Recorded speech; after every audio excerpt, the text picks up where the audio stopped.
Hello everyone, and welcome back to the channel. This is David. I am so glad you could join me for another session of chilling stories sent in by you, the listeners. Before we begin, please take a moment to hit that like button and subscribe to the channel. It makes a huge difference, and I am so grateful for your support. Tonight's stories are exceptionally chilling, so we're going to focus on them without much delay. We're starting with a deep dive into one of the most classic settings for a haunting, a university dormitory. I have never received a story about a haunted dorm quite as intense, as layered, and as terrifying as this one. It comes from a listener named Leo, who had enough experiences in his college residence hall to last a lifetime. Let's begin. The Ghosts of University Towers. Leo's story takes place about 3 years after he graduated. But the memories, he says, are as vivid and terrifying as if they happened yesterday, etched into his mind with the sharp clarity of true fear. In 2015, he was a fresh-faced freshman, moving to the sprawling, sun-bleached metropolis of Los Angeles to attend UCLA. For his first year, he and his father found a small, cramped, and slightly grimy apartment in Westwood. It wasn't much, but it was a place to sleep. And most importantly, it was ghost-free. The real trouble started in his sophomore year. Leo had registered for a heavy course load, and many of his required classes were held in the evenings, deep inside the massive, labyrinthine residence halls on campus. The commute from his apartment was long and exhausting, a nightly battle with the snarling beast of traffic. After a few weeks of this draining routine, he decided to move into the dorms. Getting a spot as a sophomore was difficult, but with some help from a sympathetic professor, his application was approved. He was assigned to building an all-male residence hall, in room a 303. On the day he went to check in, he was pleasantly surprised to find that 2 of his new roommates, an upperclassman named Alex and a senior named Chris, were in the same academic department as him. This was a rare stroke of luck. Dorm assignments were usually random, and finding someone with a shared major was uncommon. They were friendly and welcoming, and, after a brief chat, Leo headed back to his old apartment to begin the monumental task of packing up his life. The campus residence complex was massive, a small city unto itself, consisting of 5 concrete towers labeled A through E. Building A was for men. Buildings B, C, and E were for women, and the D tower was a mix of classrooms on the lower floors and housing for military track students on the upper levels. That Sunday, Leo began the arduous process of moving.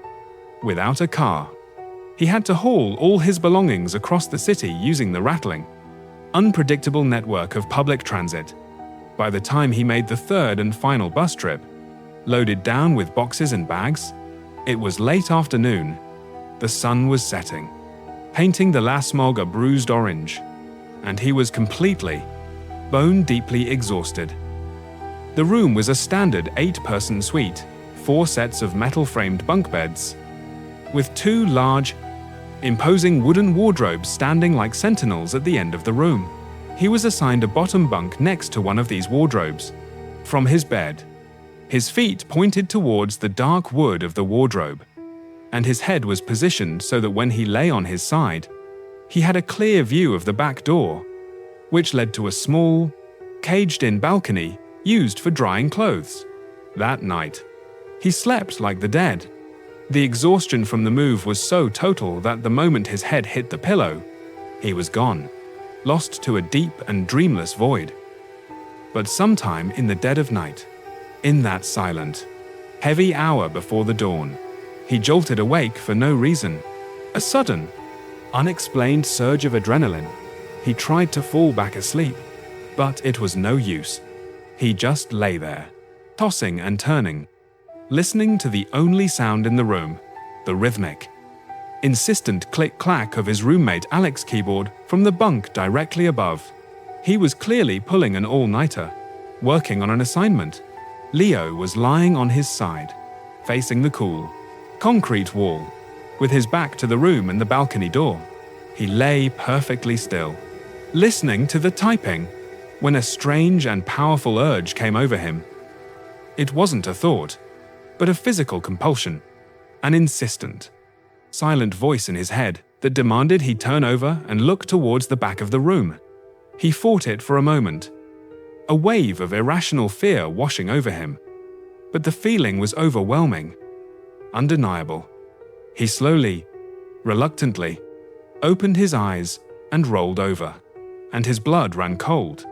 Standing on the balcony, right in front of the clothes drying rack, was the figure of a young woman. Her long, dark hair hung like a curtain of black silk, completely obscuring her face, hiding whatever features lay beneath. Her arms were pressed stiffly against her sides.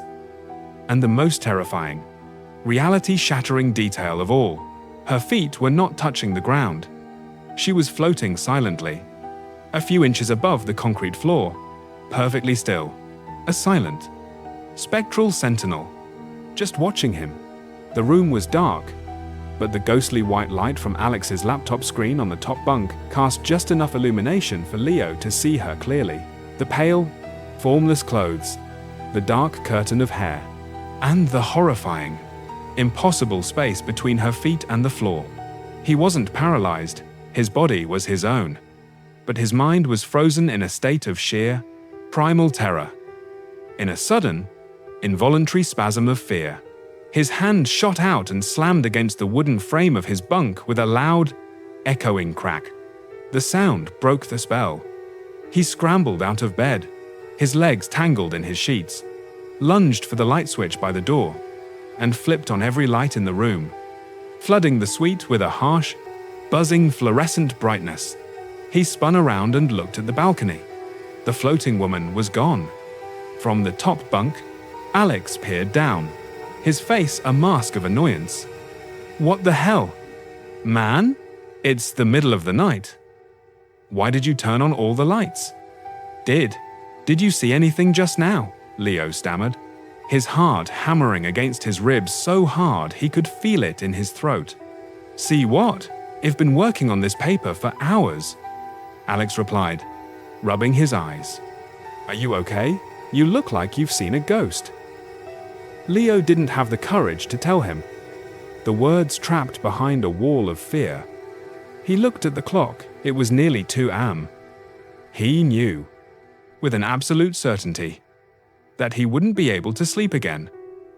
He turned off the lights, plunging the room back into a darkness that now felt alive and watchful, climbed back into bed, and lay there with his eyes wide open, staring at the empty balcony until the first grey light of dawn crept into the room. The next day, he told Alex everything. After he finished, his voice still shaking, Alex just looked at him with a knowing, weary expression. So you saw her too? Huh? What do you mean? Too? Leo asked, a fresh wave of dread washing over him. In this room, Alex explained, his voice low. Only one other person has seen anything. Our roommate, Chris. The rest of us haven't. But Chris, he saw something that messed him up bad. Later that day, when Chris came back to the room, they told him about Leo's experience. A look of pure, unadulterated terror washed over Chris' face, his skin paling. I am so scared of ghosts, he whispered, his voice trembling so badly he could barely form the words. Let me tell you what happened to me in this room. Chris explained that his bunk was on the other side of the room, but also positioned so he could see the balcony. One night, he was woken by a strange, grating sound, like metal scraping slowly against metal. He opened his eyes and looked towards the large, barred window on the balcony. In the dim, sickly yellow light from the campus street lamps below, he saw a figure clinging to the outside of the security bars. It was crawling, its movements jerky and unnatural, like a lizard or an insect, its limbs bending at impossible angles. Its hair was long and wild, obscuring its face. He knew that the metal security grid was impossible for a normal person to grip, let alone climb. Yet this thing was scaling the 3-story building with a horrifying, effortless ease. As it crawled, its limbs scraped against the metal, creating that horrible, grating sound. Then, it stopped. It knew he was watching. It turned its head, and through the matted, filthy hair, it looked directly at him. It grinned, a wide, predatory, inhuman smile, and its tongue, long and serpentine and forked at the tip, flickered out between its teeth. Chris screamed. He let out a roar, terrified yell that woke the entire room. Everyone jumped up, flipping on the lights, their hearts pounding. "What's wrong? What happened?" they all asked, their voices thick with sleep and alarm. Chris, pointing a shaking finger at the window, told them what he saw. But when they looked, there was nothing there. Alex tried to calm him down. "You were just having a nightmare. Man, there's nothing out there." But Chris insisted, his eyes wide with a terror that was impossible to fake. That even after the lights were on, he saw the creature detach itself from the window and crawl back down the sheer concrete wall of the building until it disappeared into the darkness below. The altar in room 210, the most chilling story of all, however, came from Leo's friend from class, a guy named Jake, who lived down the hall in room 302. One day, on the bus ride back to the dorms, Leo recounted his and Chris' terrifying experiences. The other students on the bus fell silent, their usual boisterous chatter dying down as they listened intently. When he finished, Jake, looking pale and shaken, said, "That's nothing. You want to hear a real ghost story? Let me tell you about my old room." Jake explained that when he first moved into the dorms as a freshman, he had been assigned to room 210, on the floor directly below Leo's. The first time he walked in, he was shocked to see a small, makeshift wooden altar mounted on the wall near the back door. On the shelf sat a small, brass incense burner, tarnished with age. "Why is there an altar in a university dorm room?" he asked his new roommates. The older students exchanged uneasy glances. Years ago, one of them explained, his voice hushed. A female student died in this room. She hanged herself in the bathroom. Her spirit was so active, so aggressive she tormented everyone who lived here. It got so bad that the university had to do something. They couldn't formally acknowledge it, of course, but they made an exception. They allowed this altar to be put up, and the resident advisors, the RAs, tell everyone who moves in to be respectful. They even tell us to burn incense for her regularly to keep her calm. He went on to say that back when the incident happened, Building A had been a women's dorm. Jake, much like Leo at first, was a hardened skeptic. He didn't believe in ghosts and thought the whole thing was just a silly, morbid campus legend. A few weeks later, he decided to have some fun. One of his roommates was extremely superstitious and genuinely terrified of the room's history. While that roommate was in the shower, Jake snuck over to the light switch and flipped it off, plunging the bathroom into pitch-black darkness. His roommate started screaming, burst out of the shower, and ran out into the room without even grabbing a towel, convinced the ghost was after him. Jake and the others erupted in cruel laughter, mocking him for being so scared. The terrified roommate, who genuinely believed, was furious and cursed Jake out for his cruel, disrespectful prank. That night, Jake learned that some things should not be mocked. His bed was near the main door, and on that door hung a large, full-length mirror. Above the mirror was a small shelf where the roommates kept their combs and brushes. As Jake was lying in bed, his head facing the mirror, he heard a strange sound in the silent room. It was a soft, rhythmic scratching scritch. Scritch. Scritch. It sounded exactly like someone dragging a comb through long, thick, dry hair. He slowly, cautiously, opened his eyes. Standing in front of the mirror was a woman with incredibly long, dark hair that cascaded down her back to her knees. Her back was to him, and she was holding a comb, methodically, endlessly, brushing her hair, creating the sound he'd been hearing. Then, a detail so horrifying it made his breath catch in his throat and his heart stop cold. He could see her physical form standing there, solid and real.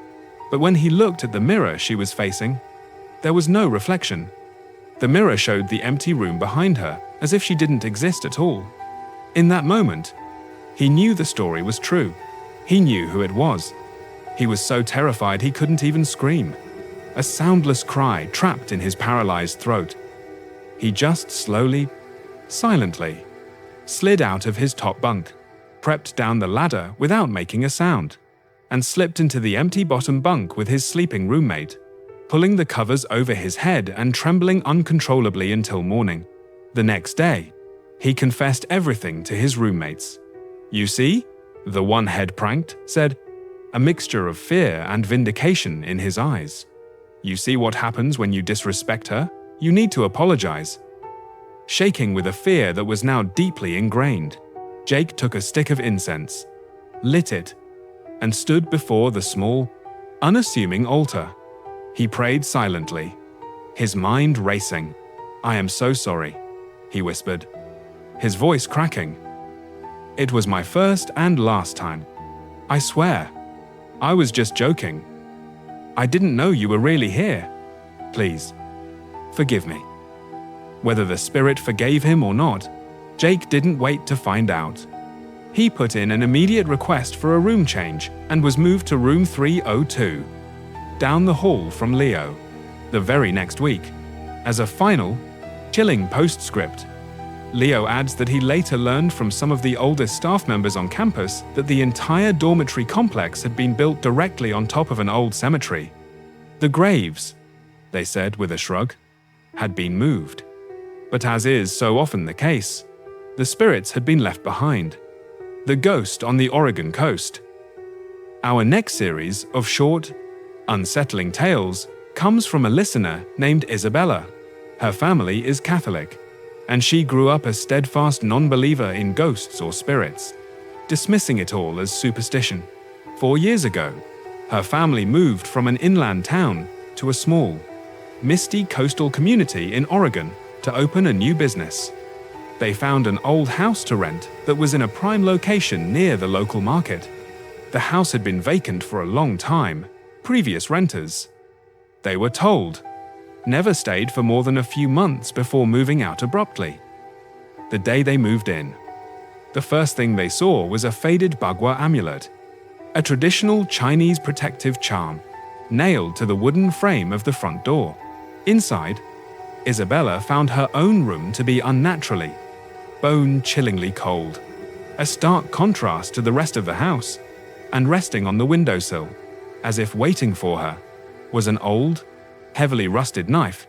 Unsettled but determined to ignore it, she left the knife where it was and moved in. For 3 years, life was peaceful. Nothing strange ever happened. But recently, while cleaning her room, she finally decided to get rid of the old, creepy knife and threw it in the trash. That very day, the haunting began. She was resting in her room, scrolling on her phone, and dozed off. In that hazy, liminal state between sleep and wakefulness, she saw a young woman in a long, white, old-fashioned nightgown glide silently into her room. The figure sat down on the edge of her bed and just stared at her. Isabella was aware of what was happening and desperately tried to force her eyes open to get a clear look at the woman's face. But her eyelids felt like they were sealed shut. She was paralyzed. The spirit didn't seem malicious, so she eventually let herself drift back to sleep. A little while later, she was roused again. This time, her room was filled with people. A crowd of indistinct shadowy figures trying to pull her out of her bed, to lead her out of the house. She jolted awake, her entire body aching as if she'd been trampled. The next day, the same crowd of spirits returned in her dreams, trying to pull her out of the house. But this time, her grandmother's spirit appeared and led her back to safety. Another night, as she was sleeping, She was assaulted by a malevolent male spirit. As the entity held her down, its presence a crushing, suffocating weight. It whispered in her ear, "Your soul is clouded with negativity. That's why I can reach you." After she managed to fight it off through desperate, silent prayer, she was deeply shaken. She hadn't done anything terrible, but she had been going through a period of intense anger and negativity in her personal life, and she wondered with a chilling certainty if her own dark thoughts had opened a door and made her vulnerable. The strangest incident involved her 17-year-old niece, Olivia, who was staying the night. In the middle of the night, Isabella woke up and saw Olivia standing in the dark, braiding her own hair, but she was styling it in a complex, intricate, old-fashioned bun, the kind an elderly woman from a century ago might have worn. Olivia, a modern teenager, would have no idea how to create such a style. She was moving like an automaton, her eyes vacant and unseeing. After finishing the impossible hairstyle, her body suddenly went limp and she collapsed onto the floor in a heap. Isabella rushed to her side but was careful not to shake her, fearing she was in a deep state of sleepwalking. She shined her phone's flashlight in Olivia's face, and the young woman slowly woke up, completely disoriented, with no memory of what she had done. It was only then that they realized Olivia had forgotten to wear the protective rowan wood bracelet she usually slept with. After that night, on her grandmother's advice, Isabella began observing a monthly vegetarian fast as an offering and started sleeping with a blessed knife on her bedside table. Since then, the intense hauntings have finally, mercifully, subsided. The drowned cousin. Isabella's final story is a short but heartbreaking one about her cousin, Megan. 10 years ago, Megan, who suffered from severe epilepsy, had a seizure while near a local fishing pier. She fell into the cold, grey water and drowned. She was only 21 years old. Her spirit, however, remained incredibly active and powerful. Isabella's mother and Megan had been very close, and after her death, Megan's spirit began to haunt her relentlessly. Every night, Isabella's mother would see Megan's face peering through her bedroom window, her tongue lolling out, a ghastly, mocking grin on her face.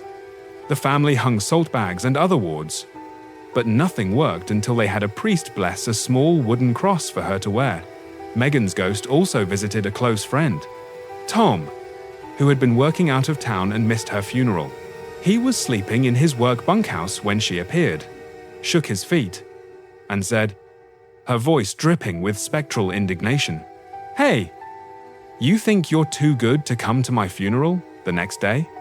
A terrified Tom drove hours back home to pay his respects at her grave. For years, no one in their small town dared to exercise in the early morning hours, because they would see Megan standing by the side of the road, looking like a normal living person, until they got closer and realized who and what it was. Even now, 10 years later, she makes her presence known. Every year, in the weeks leading up to her death anniversary, she appears in dreams to her family members, telling them what food she's craving. One year it was cream cake, another it was a specific type of pie. If they forget to make the offering, she will relentlessly haunt them until they do. Her spirit is so strong, she even managed to cross the Pacific. Her older sister, Jessica, had married a man from South Korea and moved there. One night, Megan appeared in her dream in Seoul. "My anniversary is coming up," she said. "Tell Mum I want this, and this." And that is where we will end our stories for tonight. From haunted dormitories built on ancient cemeteries to the restless, demanding spirits of the Oregon coast, it's clear that the line between our world and the next is terrifyingly, impossibly thin. Thank you for listening. Please don't forget to like and subscribe, and I will see you for the next chapter. Until then, take care.